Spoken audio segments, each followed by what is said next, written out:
If you spend just 5 minutes on social media, you would have already seen the North versus South debates. Usually it is just noise, stereotypes about language or movies or food.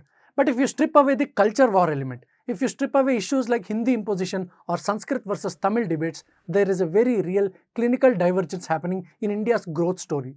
Hello friends, welcome to ARK Reflections IAS. I am Yogi Raj. Today we are not here to argue as to who is better, because as a nation we are not supposed to indulge in such divisive debates. As a nation we are moving at different speeds, and as students of UPSC also, instead of indulging in such rhetoric, we need to actually understand the structural reasons behind the gap. Is the South actually ahead, or is it the North that is just late? Looking at the data, the disconnect is clearly very staggering. See, the southern states house only 20% of the total population, right? But yet they contribute over 30% of the GDP. Now, that's a massive disproportion in the economic weight. Why is a worker in the South nearly twice as productive as a worker in the North? To answer that, we have to look at 5 distinct phases of development. Let us go one by one. Phase 1 is about the human capital. Human capital. See, while infrastructure is visible, foundation of growth is actually invisible. That is the human capital. It starts with, most important part is health. It starts with health. Now, if you compare Kerala and Bihar today, you are looking at two different worlds. Kerala's infant mortality rate is at 6, whereas that in UP or Bihar is around 40. Now, what does human capital mean? It basically is the idea that a person's skills and health and knowledge are economic asset just like machinery or cash. By investing in health in the 60s and the 70s, the South ensured that their workforce was ready when the opportunity arrived. But the real secret weapon though, can you guess, is the women.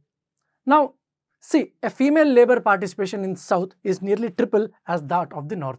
When you have dual family household incomes, you get higher savings and you have better nutrition for children. It's a virtuous cycle that North is only now beginning to aggressively replicate and appreciate, which is a good thing. But it wasn't just social policy.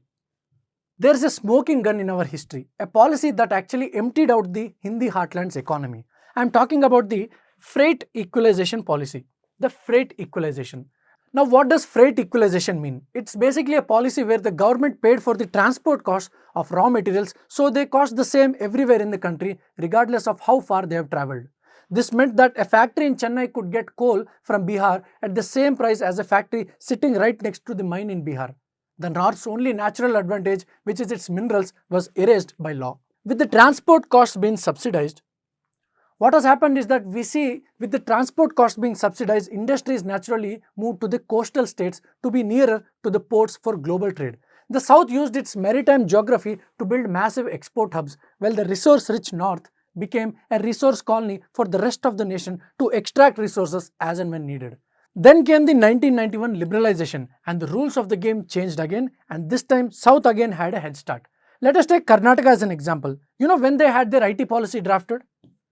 Imagine, way back in 1997, years before Silicon Valley of India was even a buzzword, and they just didn't get lucky. They spent 70 years building their infrastructure, building their engineering colleges as well. So, when global giants like Microsoft looked at India, they went where the ready-made talent was already there.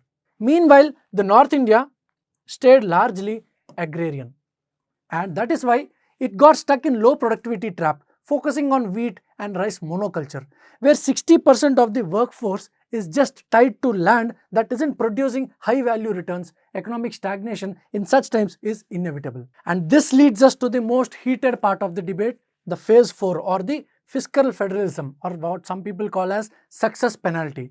Now, the South Indian states, as you know, are very angry because the number here are very controversial. Not many people might like it as well.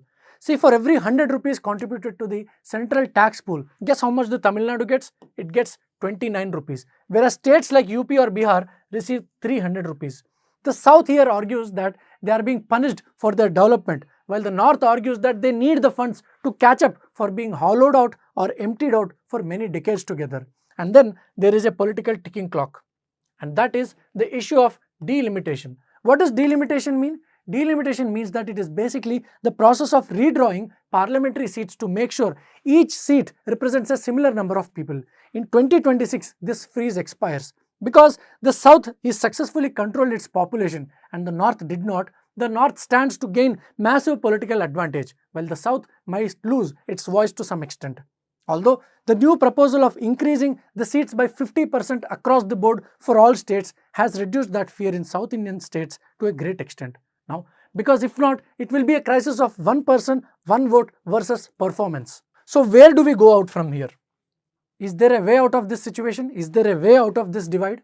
The answer lies in interdependence. Please don't forget the word interdependence. In the 70s, if you remember, in the 70s, the North fed the nation through its Green Revolution. Right? But who is the father of Green Revolution? It was M.S. Swaminathan, a scientist from South of India. The South provides the tech and revenue, the North provides the food security and the armed forces.